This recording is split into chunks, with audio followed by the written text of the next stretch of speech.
जय श्री राम मित्रों, आप सभी का मेरे YouTube चैनल संस्कृति विसुधा में हृदय अभिनंदन है। मित्रों, सुन रहे हैं हनुमान जी के बल का प्रताप।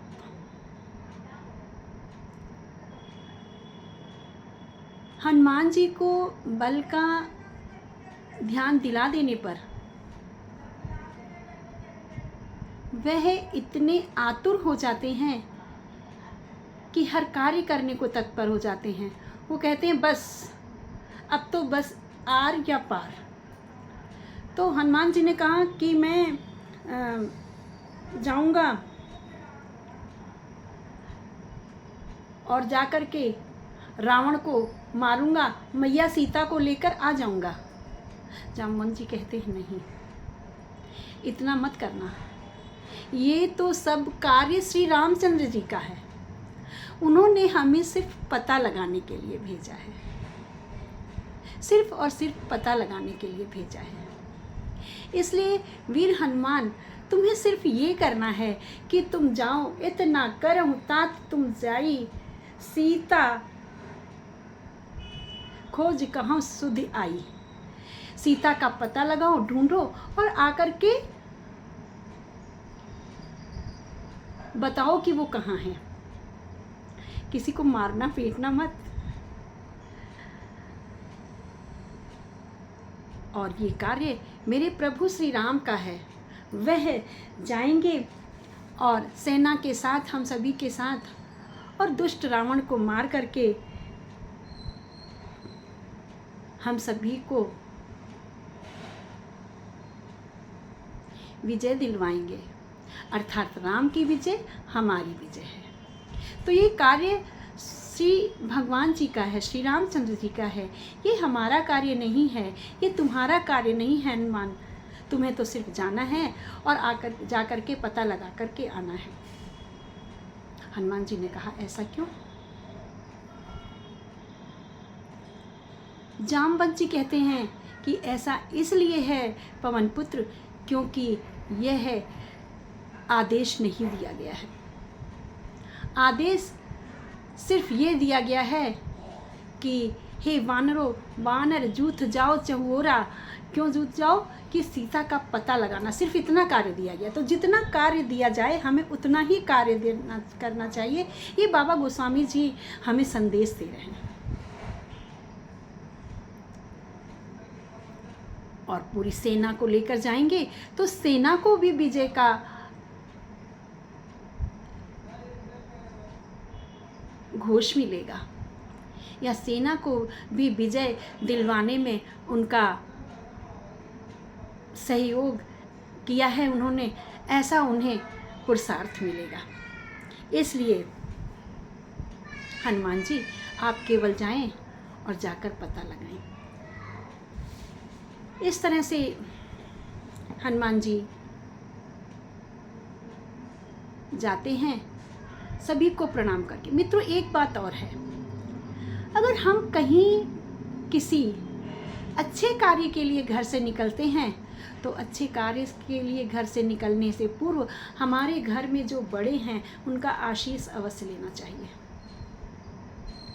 उनका आशीष अवश्य ले लेना चाहिए। ऐसा बाबा गोस्वामी तुलसीदास जी कह रहे हैं। जामवंत से आशीष लिया है, जामवंत को सिर नवा कर चले हैं, यात्रा मंगलमय हो गई, यह परिलक्षित हुआ है, यह दिखाई दिया है, ये हम सभी को ज्ञात है कि हनुमान अपने कार्य में सिद्ध होकर आए हैं। और यही एक जगह बालकांड कांड में जब माता सीता का स्वयंवर हो रहा था, राजा जनक, माता सुनैना सभी विचलित थे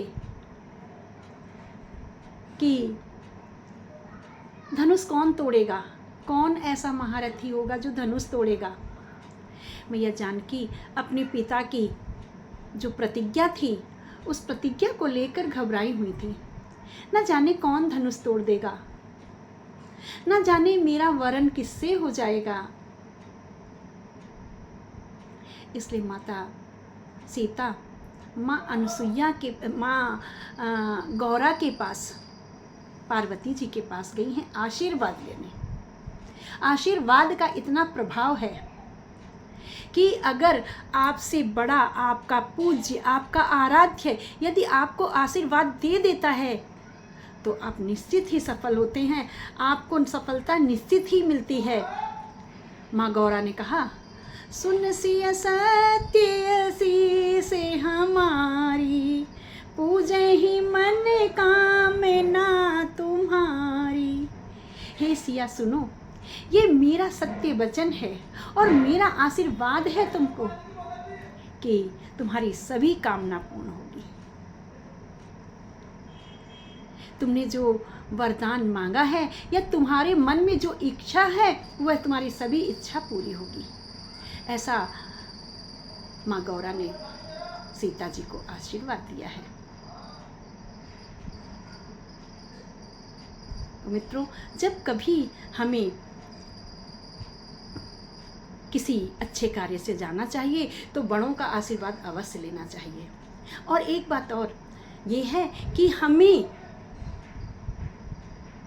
भगवान श्री राम का स्मरण करके घर से निकलना चाहिए। और जिस कार्य के लिए आप जा रहे हैं, अगर आप किसी साक्षात्कार के लिए जा रहे हैं, इंटरव्यू के लिए जा रहे हैं, आप नौकरी ढूंढने जा रहे हैं, या कुछ भी आज आप किसी मंगल कार्य के लिए जा रहे हैं, तो जब उस कार्य के स्थान के समीप पहुंचते हैं तो आप कहें इस चौपाई को अवश्य करें, आपको 100% सफलता मिलेगी। चौपाई है, प्रविश नगर की जय सब काजा, हृदय राखी को सलेपुर राजा।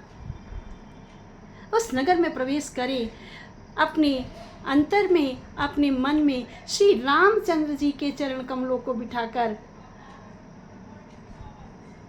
तो निश्चय ही सफलता आपको मिलेगी। ये मेरा अटूट विश्वास है।